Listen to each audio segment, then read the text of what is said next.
તો ઈરાનનો America base પર ભીષણ હુમલો, યુએઈમાં અમેરિકાના ટેન્કરને તબાહ કરવામાં આવ્યો.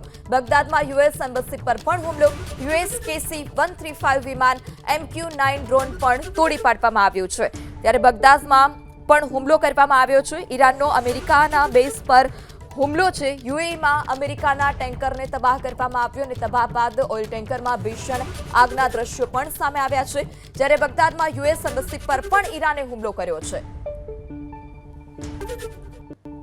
તો ઈરાનનો અમેરિકા બેઝ પર ભીષણ હુમલો, યુએઈમાં અમેરિકાના ટેન્કરને તબાહ કરવામાં આવ્યો.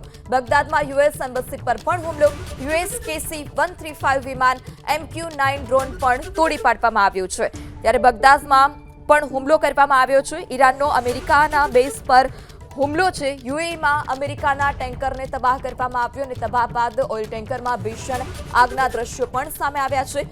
જ્યારે બગદાદમાં યુએસ એમ્બસી પર પણ ઈરાને હુમલો કર્યો છે.